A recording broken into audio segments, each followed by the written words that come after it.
Hello, friends. A warm welcome and welcome to Anskari. I am your friend Vikas Bharadwaj, and I invite you to understand and also to make a sense of what is happening around you, especially from the perspective of both prelims, mains, and also certain aspects of different optional exams so that you can work from the contemporary ways. The goal is to help you understand and to build a strong base for cracking civil services exam because there is definitely not a shortcut. You require a smart, assured, and a meaningful strategy. Please do look into the PDF and the timestamps which are attached with it so that you can make more sense. There is no problem अगर आप दो बार भी सुनते हैं, देर is no problem अगर आप तीन बार भी सुनते हैं, but there is a problem अगर आप एक बार भी ध्यान से नहीं सुनते हैं. तो let's go and make a sense out of it. And unless until you have your own motivation, you have your own clarity of thought, जब तक कोई भी YouTube, कोई भी माई ट्यूब आपको मोटिवेट लॉन्ग समय तक नहीं कर सकता. ऐसा मुझे मेरा नहीं कहना है, ऐसा मेरा स्टूडेंट के साथ डिस्कशन के बाद मानना है. So for any customize course, any kind of individual plan and also guidance, you can always get back for mentorship and guidance. So let's start and understand what is given in today's newspaper apart from this big and very very glamorous, very very bright news items. I mean to say advertisements. So NMDC, NMDC, please do check NMDC क्या है. Mini Ratna है, नवरत्ना है, what is NMDC? मैं आपको check करने को खुद बोलता हूँ क्योंकि मैं जो अगर सब कुछ करके दूंगा तो आप कुछ नहीं कर पाओगे. पेपर तो आखिर आपको ही देना है, तो आपको समझने का, आपको सोचने का, आपको देखने का एक आइडिया आना चाहिए. And that is very very important. So NMDC, it is a government of India enterprise. You have to see कि नेशनल मिनरल डेवलपमेंट कॉरपोरेशन, इसका मोटो क्या है, इसका ऑब्जेक्टिव क्या है, इसका एक बेस क्या है. So big infrastructure companies push the pedal in in capital spending in the first 5 months. Big infra ministries, big infrastructure creator ministries. तो कौन कौन सी हैं आपको बिना देखे पता होना चाहिए. रेलवेज आएगा, रोड एंड ट्रांसपोर्ट आएगा, हाईवेज आएगा. These are some of the big infrastructure ministries. आप इसमें मिनिस्ट्री ऑफ सिविल एविएशन भी लेके आ सकते हैं, लेकिन वो करेंगे जब आएगा. Big infrastructure spending is required. So telecom आ सकता है, हाउसिंग एंड अर्बन डेवलपमेंट भी आ सकता है, डिफेंस भी आना चाहिए, लेकिन क्या वो अभी कर रहे हैं, that is the whole question. So high capital expenditure ministries वो लीड लेंगे, जबकि जिनका स्मॉलर लेआउट है वो हो सकता है नहीं लेंगी. That is the whole point. They may not be taking and the bigger one may be taking. So the one who is taking, they are going to make all the difference because private investment जब तक बहुत ज़्यादा नहीं होता है, जब तक बहुत consistently और meaningful नहीं होता है, then big infrastructure spending is required. So here is the data. You can just have a cursory look ताकि आप एग्जामिनेशन में, क्वेश्चंस में आप उसका कोई भी एक जिसे कह सकते हैं कि एलिमेंट यूज कर सकें. Let's move forward with the key point.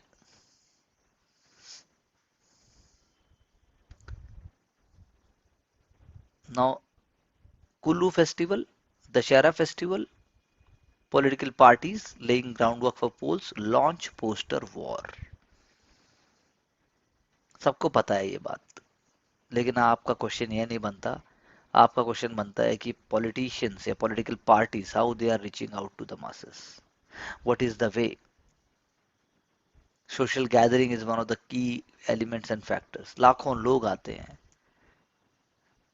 लाखों लोग आते हैं प्रभु रघुनाथ जी को श्रद्धा के साथ अपने शीश को झुकाने. But here we are getting 4 assembly seats: Kullu, Banjar, Anni and Manali. That is there with you know Kullu Dussehra. एक खास बात मैं आपको बता दूं, 300 से ज्यादा जो लोकल डीटीज हैं वो अलग अलग टेंट में रखी जाती हैं. 5 लाख से भी ज्यादा लोग कुल्लू आते हैं. और आप लगा लीजिए हर आधे घंटे में एक पालकी निकलती है डीटीज की टेंट में से, और वो मेन ग्राउंड में लेके आती है पूरे जोशो खरोश के साथ, पूरी श्रद्धा के साथ. और लोग जो वहाँ आते हैं वो उनको अपनी भावनाएं प्रकट करते हैं. सो this is an amazing way of Indian life. Diversity, depth, scientific ideas, belief and faith. Just have a thinking about it. Moving further, Himachal Kullu festival मैंने आपको बताया ही है, लोगों को लेकिन जॉब चाहिए, यूथ को जॉब चाहिए, सेल्फ क्रिएशन वाला आइडिया जो बोलते हैं वो भी चाहिए, लेकिन यूथ को जॉब चाहिए, यूथ को एक इकोसिस्टम चाहिए, हर एक को चाहिए. Those who are preparing for civil services also, they also want that they must get an opportunity, they must get some opportunity, and that is the only one of the ways to move forward. If I keep on moving with की ideas, आप लोग उसके अपने notes बनाइए, आप अपने points बनाइए. ये सिर्फ एक बेस है, इसके आगे भी बहुत कुछ है which you are supposed to do, which is going to help you in getting success. Ambedkar and Modi, performers ideas and performers implementation, ये किताब अभी ministry of information and broadcasting ने लॉन्च की, लेकिन मैं मिनिस्टर ने लॉन्च की basically, लेकिन अभी एक शशि थरूर साहब ने भी एक किताब लिखी है अंबेडकर, वो भी अभी लॉन्च होगी. तो doctor Ambedkar is not just relevant, but he is the key element also आज के समय के लिए, आज की सोच के लिए. तो आपको थोड़ा पता होना चाहिए अंबेडकर साहब की बातें, अंबेडकर साहब के सत्याग्रह, अंबेडकर साहब के कोट, अंबेडकर साहब के असेंबली में कोई कोट या कोई की बात, अंबेडकर साहब का थिंकिंग, चाहे वो यूनिफॉर्म सिविल कोड हो, चाहे फिर वो हिंदुइज्म हो, सोशल रिफॉर्म के एलिमेंट्स को हम प्रीवियस लेक्चर्स में बात कर चुके हैं कि how Ambedkar used to think, तो वही एंगल आपको देखना भी है. IAS IPS officers and Group A officers have been asked that they will not be provided with the facility of retention of government accommodation at the last station of the posting, जब उनको north east या अंडमान निकोबार कहीं भी post किया जाएगा, JNK, Ladakh, north east, Andaman and Nicobar, Lakshadweep, क्योंकि ये left wing extremism के एरियाज पहले थे, ये डिस्टर्ब एरिया पहले थे भी, तो अब वो डिस्टर्ब एरिया नहीं है. That is why they will not be given that facility. तो आपका इसके बारे में क्या सोचना है? प्राइम मिनिस्टर ऑफिस है by led by our honourable prime minister, इन्होंने इस बात को कन्वे किया, but then general feeling is that कि भाई अभी भी वहां पर अपनी फैमिलीज को रखना बहुत मुश्किल है. Okay, the quote is as to diseases make a habit of two things: to help or at least do not harm, at least do no harm. कितनी बढ़िया बात है, देखिए आप. क्योंकि क्योंकि डिजीजेज ऐसा बिल्कुल नहीं करती हैं, इसका अपोजिट ही होता है बिल्कुल. That is why we need to understand, we need to move, and we need to think positively, we need to contribute to self, to society and to our nation also. Let's understand what is the role of rising interest rates and also slowing external demand. उसका future में होगा क्या? If you look at the examination of GDP data India और advance countries का, तो आपको लगेगा कि इंडिया की जो ग्रोथ साइकिल है वो एडवांस कंपनीज की ग्रोथ साइकिल से कुछ मामलों में इट इज इन सिंक्रोनाइजेशन, बाकी नहीं है. इससे क्या पता लगता है? कि इससे पता लगता है कि इंडिया भी शॉर्ट टर्म पेन को अवॉइड नहीं कर सकता. अगर advance economies are going to suffer, it is also going to suffer, though हम मानते हैं कि it is not completely in connect with the western world, in connect with the advance economies. Long term rate जो है GDP growth का advance companies का और India का, वो अलग अलग है. इंडिया आगे बढ़ता चला गया है और एडवांस कंपनीज नहीं बढ़ पाई हैं क्योंकि उनका ग्रोथ हो चुका है. They have reached a peak and then they are sustaining over there. तो अब हम बात करते हैं कि इंडिया का, अगर आप बात करेंगे नेक्स्ट ईयर का क्या हो सकता है इंडिया का, तो उसमें क्या क्या फैक्टर्स आते हैं. पहली बात तो जियो पॉलिटिकल इवेंट्स आ जाते हैं जिसकी हम लगातार बात करते हैं.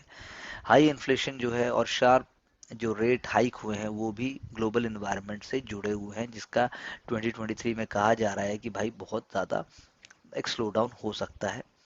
स्लो डाउन होगा तो होगा क्या? तेल की कीमतें बढ़ेंगी कि घटेंगी? घटेंगी, जिससे इंडिया का बर्डन थोड़ा सा कम होगा. लेकिन जियोपॉलिटिकल स्ट्रेस अगर बढ़ेगा तो इंडिया का एक्सपोर्ट बढ़ेगा कि घटेगा? घटेगा.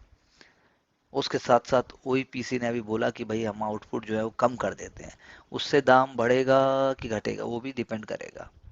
तो यानी फिजिकल और जियोपॉलिटिकल डेवलपमेंट, उनका इंडिया के इन्फ्लेशन पे बहुत ज़्यादा इम्पैक्ट है, चाहे फिर वो रशिया यूक्रेन वॉर हो और चाहे फिर वो एग्रीकल्चर कमोडिटीज या बाकी कोई बात हो, तो जितना भी एक सिस्टम है जो वर्ल्ड का इकोनॉमिक मॉनेटरी सिस्टम है उस पे इम्पैक्ट आ रहा है। जो आपका यूरोपियन सेंट्रल बैंक है या बाकी federal reserve of the US है, वो जब जब रेज करेंगे, अगर यूएस डॉलर जब जब रेज होगा तो उसके हिसाब से हमारी हमारी करेंसी भी एक्ट करेगी। तो रुपी का जो डिप्रिसिएशन है इट इज ऑर्डरली। एक वीक रूपी जब होता है, यूपीएससी ऑलरेडी पीटी में क्वेश्चंस पूछ चुकी है, वीक रूपी होगा तो क्या होगा, स्ट्रांग रूपी होगा तो क्या होगा, ये सब पीछे के क्वेश्चंस हो चुके हैं, तो आपको समझ आने ही चाहिए। ग्लोबल फूड प्राइसेस कम कैसे हो सकते हैं, डोमेस्टिक फूड इन्फ्लेशन कैसे कम हो सकता है, उसके फैक्टर्स क्या क्या, अब ये क्वेश्चन आ जाएगा। उसमें सिर्फ आप इकोनॉमिक फैक्टर्स नहीं डाल सकते। लेकिन इस बार तो question real effective exchange rate और नॉमिनल नॉमिनल जो है रीर और रीर पे और नीर पे भी आ गया था। तो कंजम्पशन लिंक्ड सेक्टर्स जैसे टेक्सटाइल्स है, इंजीनियरिंग इलेक्ट्रॉनिक गुड्स है, वो भी हिट होंगे। That is also we are understanding. So that is why हमारा जो इम्पोर्ट है वो बढ़ रहा है, वो भी बढ़ रहा है, इससे हमारा ट्रेड डेफिसिट बढ़ेगा, और कॉन्सिक्वेंटली ट्रेड डेफिसिट बढ़ेगा तो करंट अकाउंट डेफिसिट भी बढ़ेगा। लेकिन परचेजिंग मैनेजर इंडेक्स जो है, जिसकी हमने पहले भी बात की थी सर्विस और मैन्युफैक्चरिंग के लिए, वो एक्सपैंड होता जाएगा, क्रेडिट ग्रोथ रेट बढ़ता जाएगा, कैपेसिटी यूटिलाइजेशन भी बढ़ रही है। राइजिंग इंटरेस्ट रेट और स्लोइंग एक्सटर्नल डिमांड, उससे ग्रोथ में डैम्पनिंग तो होगी, लेकिन ये रिस्क जो है वो इंटेंसिफाई हो सकते हैं, लेकिन इंडिया फिर भी सस्टेन कर सकता है because it's strong macro economic fundamentals. एक जनरल बात जो हम जानना चाहते हैं, जो हम बात करना चाहते हैं। अब हम बात करेंगे, जो हमने अभी बात की तो पीटी के एंगल से की, इकोनॉमिक्स के एंगल भी, इकोनॉमिक्स में प्रीलिम्स के एंगल से की, मेंस में ऐसा क्वेश्चन आना बहुत मुश्किल है। लेकिन अब मैं बात कर रहा हूँ एक केस स्टडी की, कि एजुकेशन प्रायोरिटी अगर तमिलनाडु में है तो बाकी स्टेट्स में कैसे हो सकती है। जनरल स्टडीज पेपर 2 की बात करो, जनरल स्टडीज पेपर 4 की बात करो, जनरल स्टडीज पेपर 3 की बात करो, सब जगह ये बात वैलिड है। तो बात करते हैं चीफ मिनिस्टर ब्रेकफास्ट स्कीम, जो लॉन्च नहीं हुई, जिसको उन्होंने आगे बढ़ाया।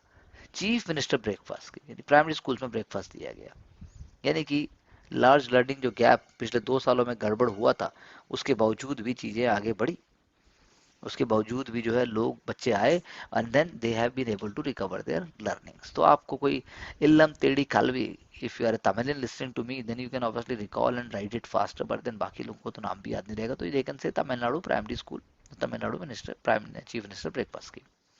सो basically low and middle income countries में ये मेथड बहुत वर्क करता है। Mind it again, low and middle income countries, आपके आंसर में ये वर्ड आना चाहिए। लेकिन अगर मैं हिस्ट्री में जाऊं तो के कामराज के बारे में सब कहते हैं कांग्रेस लीडर, अरे भाई 2 पॉइंट आपको और लिखने चाहिए। पहली बात, कामराज साहब एक रेनेसा लेके आए थे सोशल एजुकेशन में, वर्ड है स्कूल एजुकेशन और social justice. Number of government schools बढ़ा दिए, मिड डे मील स्कीम को उन्होंने इंडोर्स करके राइज कर दिया, और साथ साथ में जो है उन्होंने स्कूल को एक तरीके से पूरा अपने आप में हब बना दिया। एक और स्कीम भी है तमिलनाडु गवर्नमेंट की, जिसमें एजुकेशन जो है, एजुकेशन जो है बच्चों को, जो नीडी हैं, जो स्पेशली एबल्ड चिल्ड्रन हैं, उनके घर तक पहुंचाई जाती है। ये भी आई थिंक वंडरफुल। तो यू चेकआउट कि आपके स्टेट में ऐसा होता है क्या, सेंट्रल गवर्नमेंट की ऐसी कोई स्कीम है क्या। फिर workshop and screening for children, specially creative तरीके से मंथ में एक बार एक मूवी दिखाती। चार्ली चैपलिन नाम यहाँ दिया गया है, आप भी लिख सकते हैं चार्ली चैपलिन द किड, अगर आपने नहीं देखी है। दूसरा Iranian film children of haven. तो इससे क्या होता है, इससे एक क्रिएटिव एटमॉस्फेयर बनता है।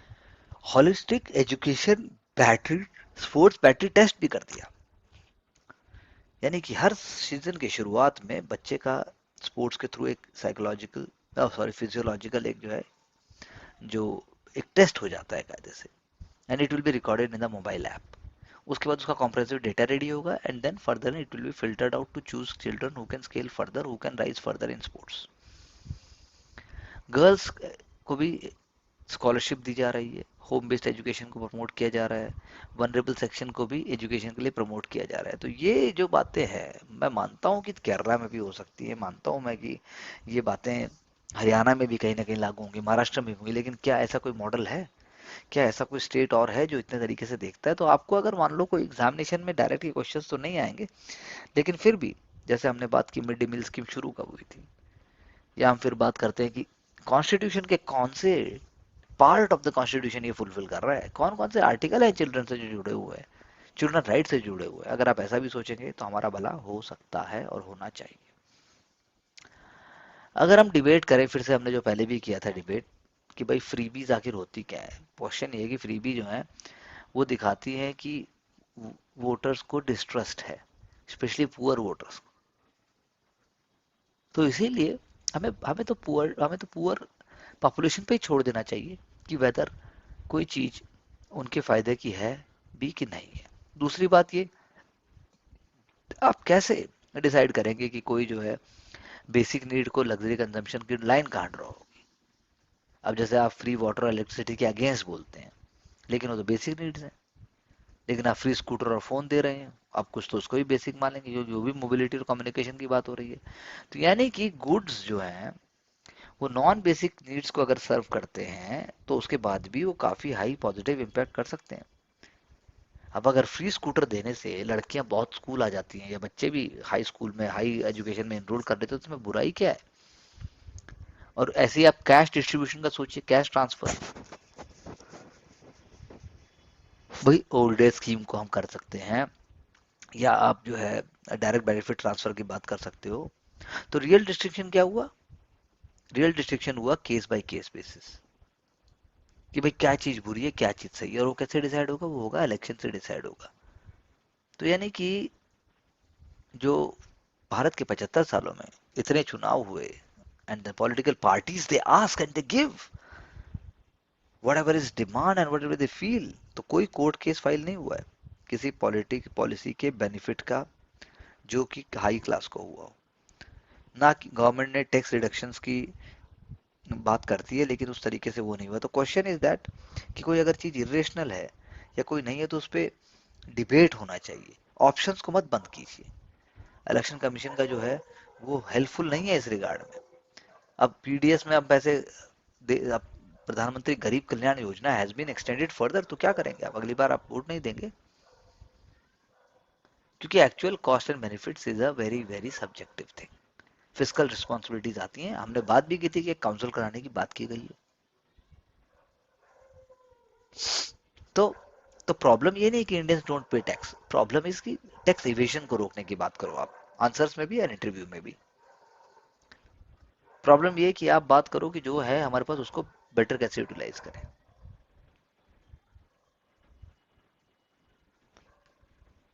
For example, it is saying that Economic Advisory Council is saying if you are earning 20,000 rupees per month, then you are in the top 10% of all income earners. और इंडिया में तो कोई wealth tax या inheritance tax है ही नहीं। सो आप effluent people को, आप टैक्स कीजिए rather than talking about freebie and all that. This is one of the debates जिसको हम ऐसे में और बाकी जगह भी हम यूज कर सकते हैं। अब हम बात करते हैं इंडिया की सिविलाइजेशनल ग्लोरी की। अगर इंडिया की सिविलाइजेशन ग्लोरी की बात की जाए तो इंडिया की सिविलाइजेशन ग्लोरी एंशियंट टाइम से स्टार्ट होती है। सिविलाइजेशनल ग्लोरी भारत का सांस्कृतिक धरोहर, भारत एक देश के रूप में, भारत एक राष्ट्र के रूप में, भारत एक विश्व के कल्याण हेतु जो भी किया गया है उसको कैसे दर्शाता है, दैट इज सिविलाइजेशनल ग्लोरी। यानी कब कब उसमें बुद्धि थी, कब कब उसने जो है संस्कार पूर्ण जो चीजों को जो है मतलब वजन दिया है। तो इस चक्कर में आरएसएस का एक आर्टिकल आया, आरएसएस के बारे में कहा गया कि वो हिंदू जो है हिंदू महासभा के आइडिया से डिफरेंट है, और हिंदू महासभा के आइडियाज को कोई फॉलो नहीं किया। और आरएसएस ने जो है सेकेंड वर्ल्ड वार हो, चाहे गांधी जी हो, चाहे मतलब वीडी सावरकर की बात हो, वो जो है इसका मतलब ये नहीं है कि उन्होंने राष्ट्रवाद से कोई समझौता किया। आरएसएस आज भी समाज में social justice, equity, political justice और कल्चरल यू नो रिजुविनेशन और कल्चरल रिनेसा के लिए कार्य करती है। That is what the article is talking about. तो अगर मैं आपसे क्वेश्चन पूछूं कि लखनऊ पैक्ट 1916 का क्या, जो जिन्ना साहब के बीच में और तिलक के बीच में हुआ था, लखनऊ जिसको हम लखनऊ कांग्रेस पैक्ट कहते हैं, लखनऊ और मुस्लिम लीग कांग्रेस पैक्ट, किस हद तक सही था। पढ़िएगा, सोचिएगा और लिखिएगा और बताइएगा। आप हमेशा लिख सकते हैं, हम आपकी बात को सुनना चाहेंगे और आपको बताने की कोशिश भी करेंगे। Moving further, India UK free trade agreement talks जो है वो डेटा लोकलाइजेशन के ऊपर अभी फिलहाल रुक गई हैं। डेटा लोकलाइजेशन एक बहुत ही इंपॉर्टेंट एलिमेंट है। जिसके अंदर डेटा जो है जहाँ का वहीं रहना चाहिए, और डिजिटल लॉ और डिजिटल पॉलिसीज को India is not going to compromise. तो गवर्नमेंट जो है वो यूके के इंटरेस्ट को तो सेव करना ही करना है, लेकिन इंडियन इंटरेस्ट भी सेव होना चाहिए, क्योंकि माइग्रेशन और मोबिलिटी पार्टनरशिप बहुत इंपॉर्टेंट है। Migration issue is a very very important thing, mobility भी उतना ही इंपॉर्टेंट है। सो जो पहले की ब्रिटिश गवर्नमेंट थी, it was providing a very very comprehensive outlook, but the present government is not doing like that, but still it is a very very important thing. अगर मैं आपसे बात करूं केस स्टडी की, अगर आपसे बात करूं कि एडमिनिस्ट्रेशन में जाना क्यों चाहते हैं, देखिए कितना ब्यूटीफुल एग्जांपल है। 2008, since 2008 for the first time Haryana courts have detained a drug peddler without bail for 1 year. आज से पहले ऐसा हो ही नहीं पाया था। So prevention of illicit traffics in narcotics, drugs and psychotropic substances, PIT NDPS, देख लीजिए PIT NDPS कौन सा एक्ट है, उसके क्या बेसिक जनरल एंगल से क्या क्या उसके हैं। 2008 के बाद पहली बार ऐसा हुआ है कि हरियाणा में उसको रेनाउंड जो बहुत ही फेमस ड्रग पेडलर है उसको पकड़ा, और लेकिन उसको कानून के तहत अंदर भी किया। तो that is one of the most positive things, कि कैसे रूल को पॉजिटिवली यूटिलाइज करना है rather than talking about their loop holes. Fiscal discipline, यानी कि क्या पैसा सेंटर से जाएगा, कैसे स्कीम इंप्लीमेंट होगी, क्या पैसा स्टेट से जाएगा, कैसे प्राइवेट सेक्टर वहां वर्क कर रहा है, कैसे सेल्फ हेल्प ग्रुप्स, कैसे ट्राइबल्स इंटीग्रेट होकर काम कर रहे हैं, ये बताएगा फिस्कल डिसिप्लिन होगा कि नहीं होगा। तो मैं आपसे पूछता हूँ, 5 मुझे ऐसे वैल्यू एडेड आइडियाज बताइए जिससे आप कहते हैं कि नॉर्थ ईस्ट के अंदर फिस्कल डिसिप्लिन आ जाएगा, north east will become self sufficient, north will gateway for India also as far as connectivity with the east is concern. Now agriculture production statistics की अगर हम बात करें, तो ये आर्टिकल कहना ये चाहता है कि भाई हमें हमें सिर्फ कुछ फैक्ट्स मिल जाएंगे, आपको पता होना चाहिए कि इंडिया जो है, कि इंडिया की एक्चुअल डोमेस्टिक रिक्वायरमेंट सीरियल्स या शुगर की क्या है, और इंडिया एक्चुअली में कितना दूध प्रोड्यूस करता है। लेकिन यहाँ जो बात की गई है वो बात की गई है कि नेशनल स्टैटिस्टिक्स ऑफिस ने बोला कि कंज्यूमर हेल्थ जो एक्सपेंडिचर सर्वे हुआ था, हाउस होल्ड कंज्यूमर एक्सपेंडिचर सर्वे 2011-12 में, सो monthly capital per capita consumption of milk जो है 4.33 लीटर बताई गई थी रूरल इंडिया में, और 5.42 अर्बन एरिया में। लेकिन आर्टिकल सेज दैट ये थोड़ा सा एग्जेजरेटेड है। प्रोडक्शन डेटा कहता है जो एनिमल हस्बेंड्री और डेयरी का है कि भाई ऐसा होना मुश्किल है, क्योंकि अगर ऐसा होगा तो गैप नहीं रहेगा जो कथनी और करनी है, जो सप्लाई और जो वो है, ये आर्टिकल कहना चाहता है। सो पॉइंट इज दैट कि चीज़ें डेवलप हुई हैं, चीज़ें मूव हो रही हैं, और साथ साथ में प्राइवेट सेक्टर का भी बहुत बड़ा रोल है, लेकिन इन्फ्लेशन से एडजस्ट करना पड़ेगा आपको, आपको बाकी कॉस्ट देखनी पड़ेंगी। तो 6.2% ग्रोथ जो मिल्क प्रोडक्शन में बताई, वो जो है देख नहीं पाती कि एक्चुअल में ग्राउंड लेवल पे तो हो सकता है 2 से 3% ही ग्रो हुआ, 6% ग्रो ना हुआ हो। क्योंकि अगर आप कहते हो कि 427 ग्राम है 2020-21 में हर एक के लिए एलिजिबिलिटी, तो एवरेज वो जो है अगर आप निकालेंगे रिच पुअर सबका, तो आप देखिए ऊपर एक चार्ट दिखाया गया है। So that is how it is, output versus sales. तो मिल्क प्रोडक्शन जो है, मिल्क प्रोडक्शन 209.96 मिलियन टन है, और मिल्क सेल्स बाई कोऑपरेटिव्स है 361.46। तो ये मतलब कि कैसे हो सकता है, ये मतलब उस चीज को दिखाने की कोशिश है कि आउटपुट वर्सेस सेल, आउटपुट जितना होगा उसी से प्रोपोर्शनेट तरीके से ही आप सेल में जा पाएंगे। तो पॉइंट है कि डिमांड की है, और रिच आदमी या पुअर आदमी कितना कंज्यूम करेगा, that depends on it. Secondly जो है survey need to be updated. Third जो है वो आप मेंस के एग्जाम में बेसिकली सोशियोलॉजी में, सोसाइटी में, इकोनॉमिक्स में कहीं ना कहीं आप इस तरीके की लूसिड भाषा में लिख सकते हैं कि भाई जो है जो प्रोडक्शन होता है उसके अंदर कोई डिस्क्रिपेंसी नहीं होनी चाहिए, और आप ये कह लीजिए कि इंडिया में अगर आप मानेंगे कि direct house hold consumption 1 kilo per capita per month है शुगर का, तो उसके हिसाब से आप देखेंगे कि इंडिया में 16.8 मेट्रिक टन जो है, इतना शुगर हमारा कंज्यूम होता है।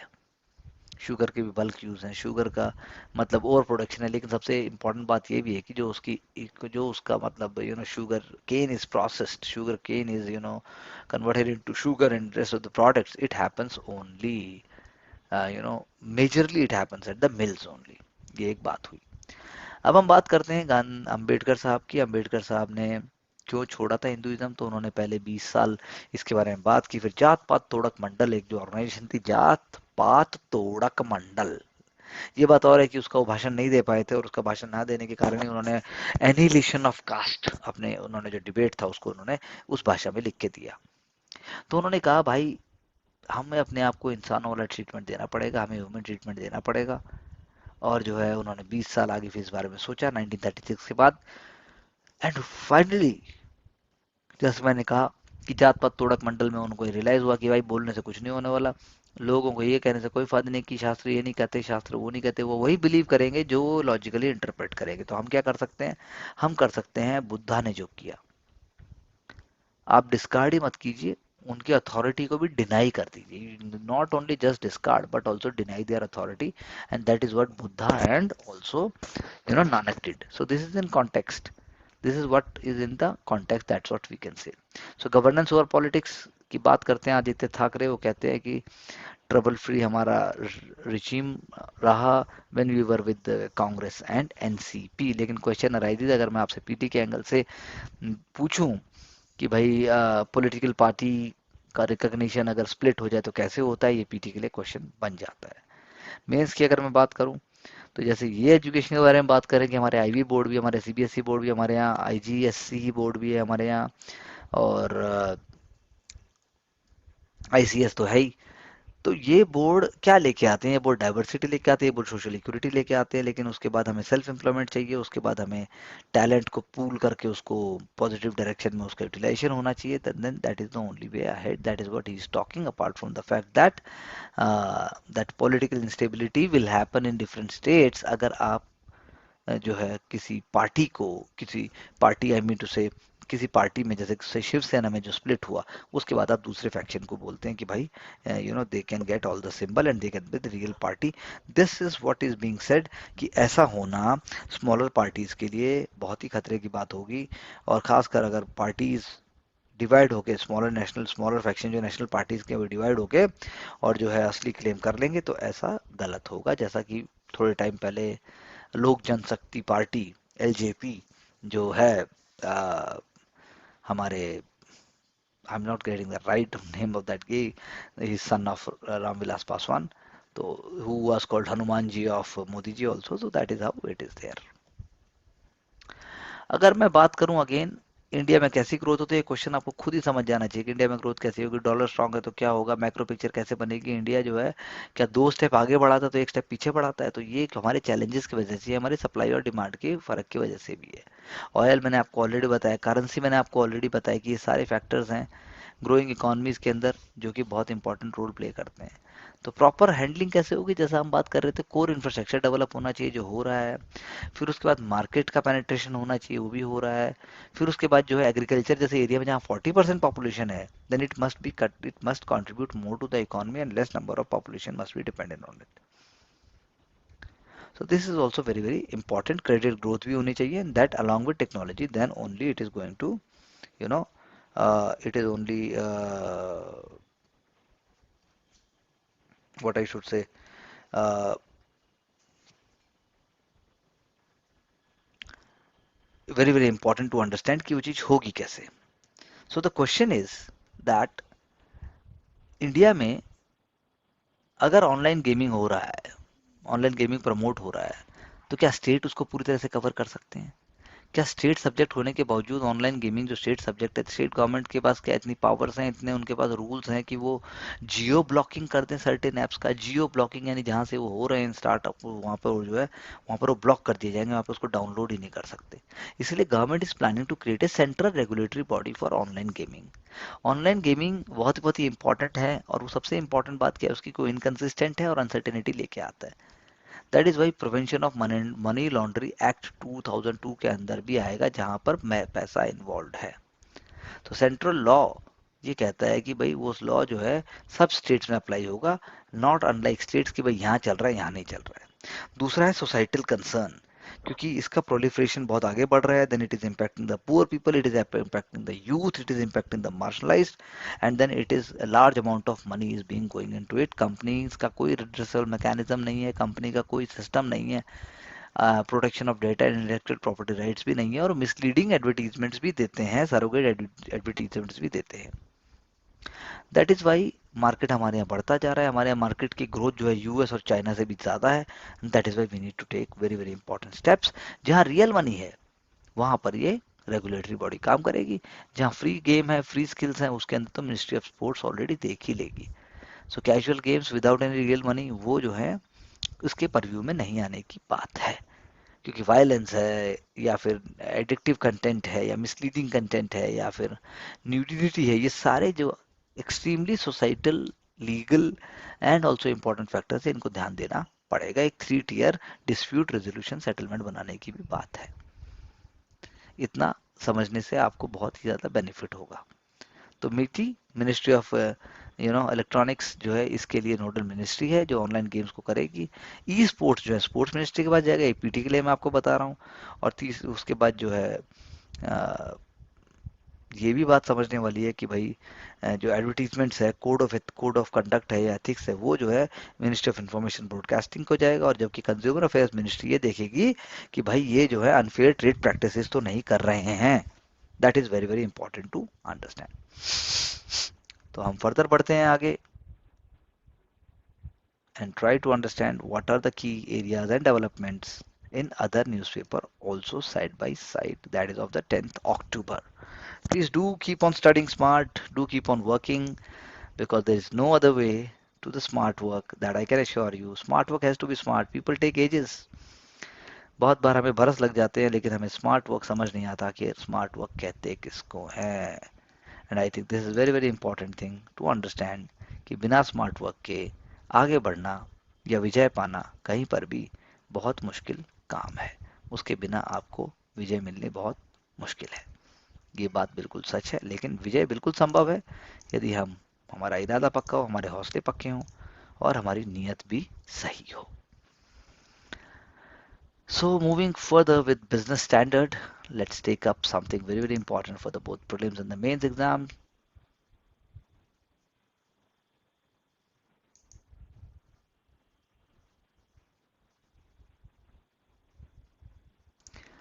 तो अगर आपसे कोई पूछे कि भाई नोबेल प्राइज आगे होने से होता क्या है, कि नोबेल प्राइज के साइंस के अगर आप नोबल्स देखोगे तो उन्होंने जो है केमिकल मॉलिक्यूलर मैन्युफैक्चरिंग प्रोसेस को भयंकर हेल्प किया। किसी ने हमें क्वांटम मैकेनिक्स में हेल्प की, जो if you look at my previous videos I have already discussed in details about them. It is an ongoing exercise, please do check and you will find in the description box also. तो human species के extinct होने की बात की, तो basic science सब जगह same ही लगती है, लेकिन डिस्कवरीज का डायरेक्ट एप्लीकेशन है, that is very UPSC exams comes into picture. For example जिनको केमिस्ट्री में नोबेल मिला, वो क्लिक केमिस्ट्री या बायो ऑर्थोगोनल जो केमिस्ट्री है, वो एक बहुत ही इंपॉर्टेंट है कि भाई क्विक रिएक्शंस कैसे बढ़ाए जाएं without any kind of without any kind of by products. So bio orthogonal chemistry, ये मैं आपको एक वर्ड बता रहा हूँ, bio orthogonal chemistry is a method of doing click chemistry within living cells without disrupting the function of the cells. इससे scientist enable हो जाते हैं क्विकली एंड चीपली नए मॉलिक्यूल्स को बनाने में, उनको इंटेंसिवली स्टडी करते हैं और उनको बहुत ज़्यादा बेनिफिट्स भी होते हैं। कैंसर सेल हो, कैंसर के अलावा और भी जगह इसको अप्लाई किया जा सकता है। फिजिक्स की अगर हम बात करें तो फिजिक्स में भी ऐसा ही है कि भाई they have investigated the rules जिससे इंटेंगलिंग होती है पार्टिकल्स की वर्क करने में।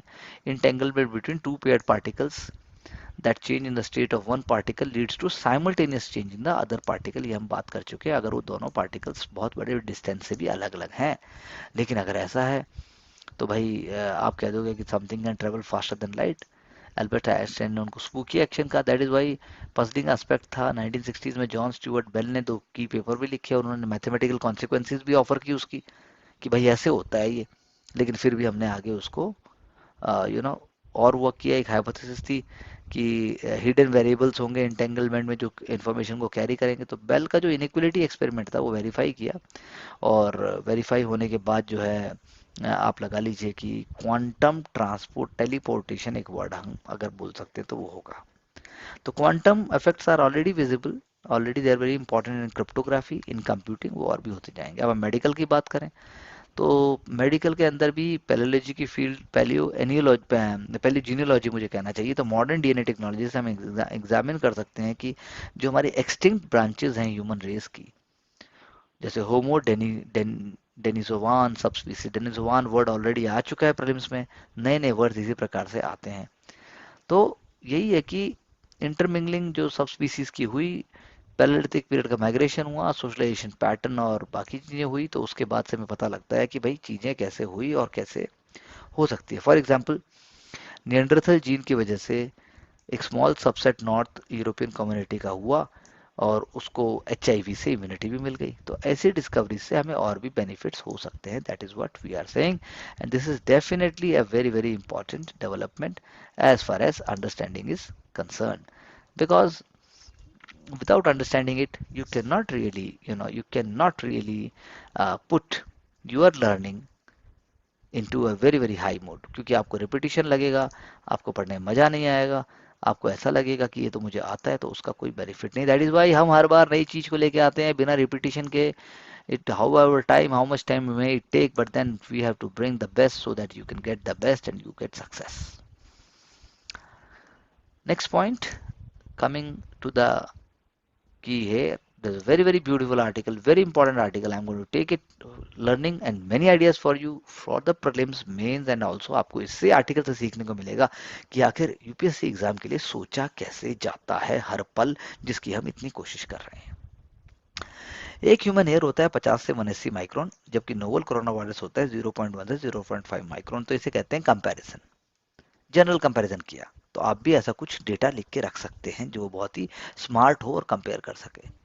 तो आज की जो एडवांस चिप्स हैं वो हाफ साइज है इवन नोवल कोरोना वायरस से डायमीटर में, और छोटी होती जा रही है। यानी कि अगर हम कहें किसी भी नेशन का जो फेट है वो इनफाइनेटसिमली सिलिकॉन के पीस पे डिपेंड करता है, जो कि उनकी लाइफ डेवेस्टेट कर सकता है और जो कि उनकी लाइफ बढ़ा भी सकता है। तो इसमें कोई गलत बात नहीं है। एप्पल का A16 जो चिप है उसके अंदर 16 बिलियन ट्रांजिस्टर्स है।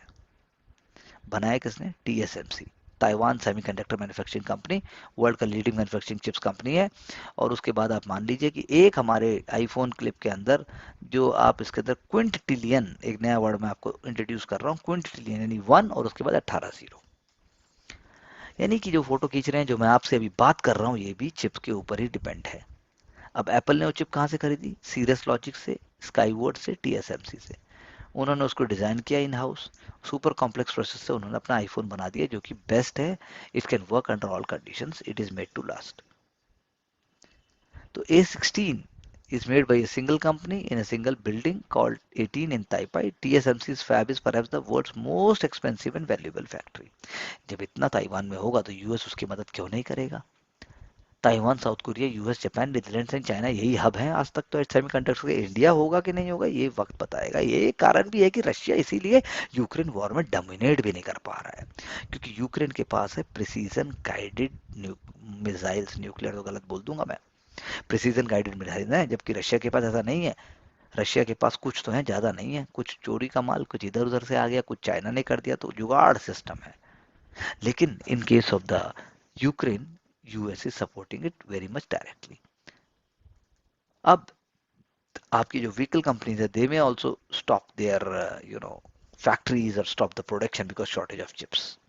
फॉर एग्जाम्पल, इंडिया से सिर्फ यूएस जाने का या आने का ही वीजा लंबा नहीं है, यूएस में कार का भी बहुत लंबा टाइम है। सो वही बात है कि बाई मैन्युफैक्चरिंग चिप्स काम नहीं होने वाला, उसके अलावा आपको इंटीग्रेट और सिंथेसाइज भी करना पड़ेगा कॉम्प्लेक्स सिस्टम्स के अंदर, और सिस्टम डिटरमाइन करेंगे चीज़ें होंगी कैसे। डिफेंस है, टेलीकॉम है, इलेक्ट्रॉनिक्स है, मोबिलिटी है, हेल्थ है, सब कुछ हमारा चिप पे ही चलेगा। So this is very very important, क्योंकि अभी इंडिया ने भी along with US, along with EU, along with Japan, India ने भी पैसा लगाया है। और लाइक ब्राज़ील और वियतनाम जो है, जिन्होंने रेसिन काउंटी इन विस्कॉन्सिन यूएस में किया था, लेकिन बाद में वो हो नहीं पाया, तो हमें उस चीज़ से बचना है। क्योंकि LCD अगर मैन्युफैक्चरिंग की आप भी बात करोगे कि तो LCD मैन्युफैक्चरिंग भी उतनी ही टफ होती है, उतनी ही डिमांडिंग होती है, उतनी ही वो माइक्रो होती है। यूएस भी उसमें कामयाब नहीं हो पाया। तो LCD पैनल मैन्युफैक्चरिंग जो है ड्रीम है, वो भी एक दूसरे लेवल का। लेकिन पॉइंट यही है कि इंडिया को देखना पड़ेगा कि कैसे चिप मैन्युफैक्चरिंग प्लांट जो कि 15 से 20 मिलियन, 20 बिलियन मुझे कहना चाहिए, 15 से 20 बिलियन यू नो इन्वेस्ट कर रहा है, तो वो कैसे सदियों तक वापस आएगा, ये हमारे सोचने की बात है। That is what a very very beautiful article which is talking about that thing. दूसरी अगर हम बात करें, हम पहले भी बात कर चुके हैं, लेकिन I will just tell you some key points. League of nation 1920 में हुआ, फर्स्ट इंटर गवर्नमेंटल ऑर्गेनाइजेशन है, प्रमोट एम उसका है इंटरनेशनल कोऑपरेशन करना, और जो है आप कहिए कि सेकेंड वर्ल्ड वॉर के बाद जो चीज़ें एक सेटअप आया उसकी तरफ भी पहले उसने डायरेक्शन दिया। तो यूनाइटेड नेशन जनरल असेंबली जो है वर्ल्ड, अगर वो कहती है ट्रबल में है, वर्ल्ड क्या है, grid locked in colossal global dysfunction. Keyword देखिए आप बड़े बड़े, कहीं ना कहीं आपको एग्जाम के क्वेश्चन में मिलेंगे, लेकिन लिखना हमें सिंपल और मीनिंगफुल ही होता है। India is taking presidency of group 20 of UNSC in 2022। Shanghai cooperation का हम चेयर लेंगे 2023 में, और ये मेजर पावर चाइना जैसे अब हमने अभी हमसे बात ही नहीं करता, और हम फिफ्थ लार्जेस्ट इकोनॉमी बनने जा रहे हैं। तो ग्रिड लॉक जो होता है वो कभी बाइलेटरल सिस्टम पे डिपेंड नहीं होता, ग्रिड लॉक डिपेंड होगा मल्टीनेशनल और मल्टीलेटरल सिस्टम पे। तो मल्टीलेटरल सिस्टम तो ऑलरेडी चैलेंज है, यूएस भी उसको चैलेंज करता है। G7 समिट जो है जून में हुई थी, उससे जो गोल लिया गया कोऑपरेटिव इंटरनेशनल क्लाइमेट क्लब का, ये पीटी के लिए इंपॉर्टेंट है। कहां से लिया गया, क्या है, कोऑपरेटिव इंटरनेशनल क्लाइमेट क्लब। तो पॉइंट ये है कि उसको फॉलो भी तो करना पड़ेगा। या फिर डिस्प्यूट सेटलमेंट मैकेनिज्म क्या होता है डब्ल्यूटीओ का, वो भी आप देखो। तो ये सारी चीजें हमें दिखाती हैं कि हमें जो है, चाइना हो चाहे यूएस हो, उनके उनको अपने इंटरनेशनल या उनको मल्टीलेटरल जो उनके खर्चे हैं वो उनको पूरे करने चाहिए। फॉर एग्जांपल बीआरआई बना दिया चाइना ने, एक एक्टिव इंफ्रास्ट्रक्चर, ट्रेड, फाइनेंशियल और पीपल टू पीपल कनेक्टिविटी बना दी। लेकिन क्या वो रियली में न्यू ड्राइवर्स हैं शेयर डेवलपमेंट के? पुअर कंट्रीज को जो अपने ट्रैप में लेने की बात की, जो हाई एंड जो है किराया रख दिया उसका, या जो उसका इंटरेस्ट रख दिया, तो फिर कैसे होगा? अब चाइना ऐसा करता आ रहा है। चाइना ने तो ग्लोबल सिक्योरिटी इनिशिएटिव नाम से भी एक इनिशिएटिव बनाया, लेकिन क्या इंडिया ऐसा करेगा? इंडिया ऐसा नहीं करेगा। तो क्लैश ऑफ इंस्टीट्यूशंस की जब बात होती है तो डीपर डिवाइड है between Atlantic powers and Russia China. Heavy word use किया, आपके कह दो western powers and Russia and China. तो यानी कि यूनाइटेड नेशन की बॉडीज तो क्या है, कोलिशन ऑफ द वर्ल्ड है।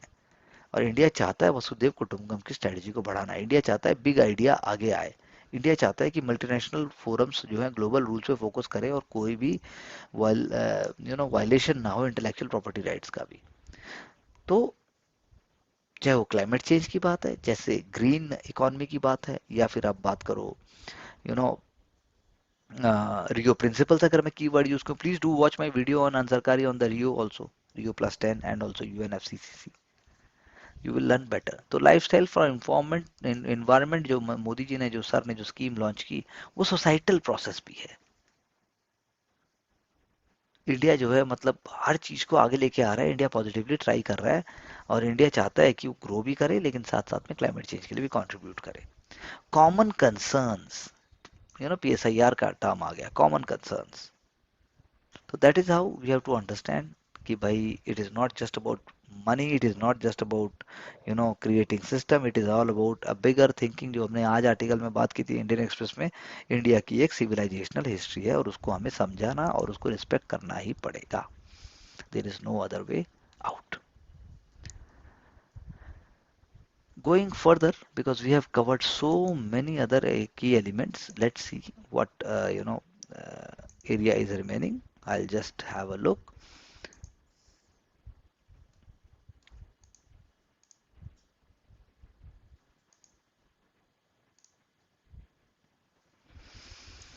Now, how India is seen as a safe country for illegal activities. Passport act और फॉरेनर्स एक्ट दो ही हैं, ये पीटी के लिए इंपॉर्टेंट है। महाराष्ट्र, त्रिपुरा, वेस्ट बंगाल, कर्नाटका, आप प्लीज देख लीजिए, अपने आप आइडेंटिफाई कीजिए मैक्सिमम लोग कहाँ हैं, मैक्सिमम लोग कैसे आते हैं, क्या प्रॉब्लम है। इंडियन पासपोर्ट एक्ट 1967 वो इशू करता है पासपोर्ट और ट्रेवल डॉक्यूमेंट्स को, वो रेगुलेट करता है डिपार्चर इंडियन सिटीजन्स का और औरों का भी। इसलिए वो कहेगा कि पुलिस एक्शन लीजिए, फोर्जरी में ये हुआ, सर्टेन डॉक्यूमेंट्स में ये हुआ। दूसरा, दूसरा आप कह लीजिए कि फॉरेन रजिस्ट्रेशन, फॉरेनर्स एक्ट जो आता है, उसमें सेक्शन 14 जो अप्लाई होता है, वो होता है उन्हीं के लिए जिनके पास वैलिड डॉक्यूमेंट है कि नहीं है, उस बेसिस पे डिसाइड किया जाएगा और उससे ही काम कराया जाता है।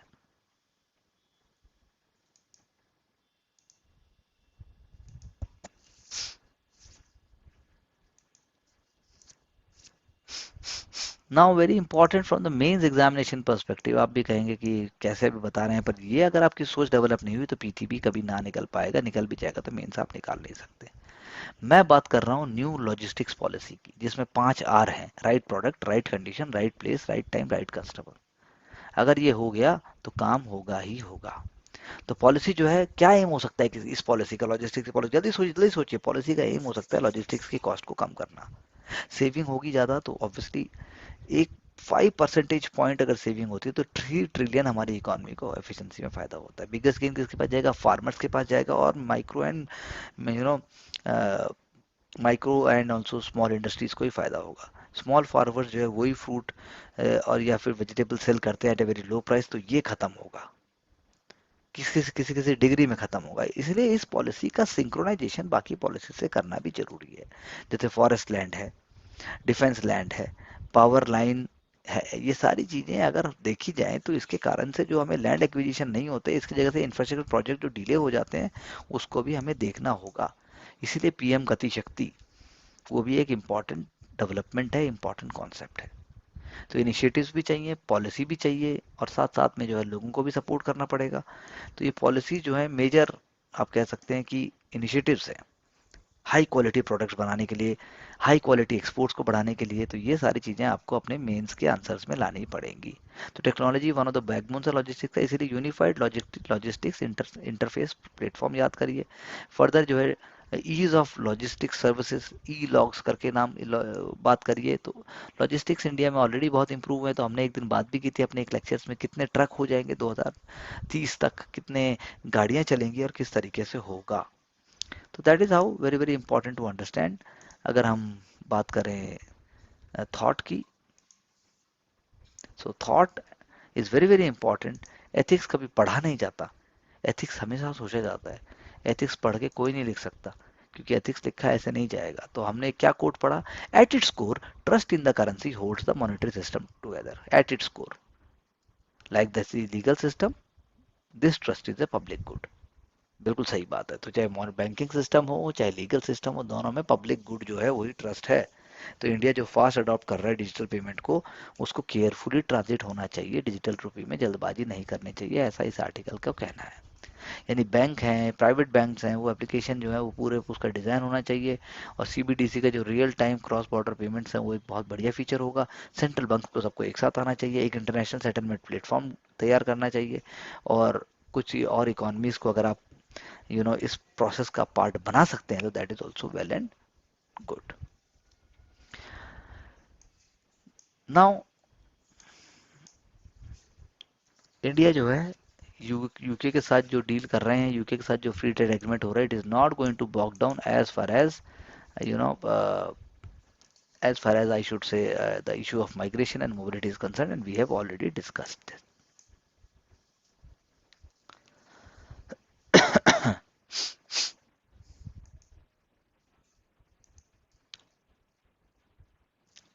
Coming further and taking up the next element so that you get the best.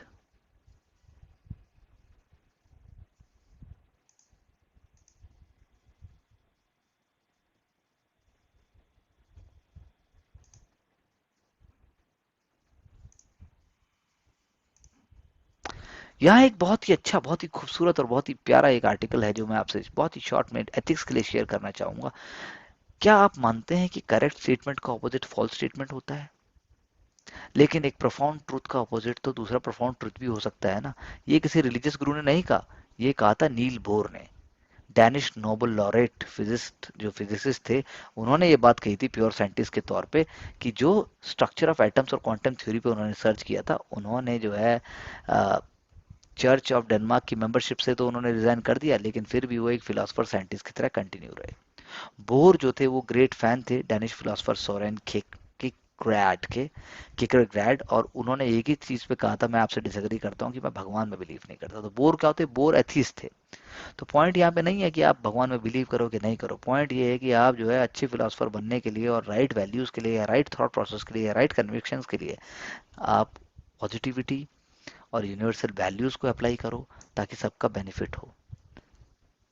क्योंकि जो माइक्रो माइंडसेट का रिलीजियस फंडामेंटलिज्म, वो तो क्या बोलता है, इट इज माय वे और it is highway and that is definitely a wrong way.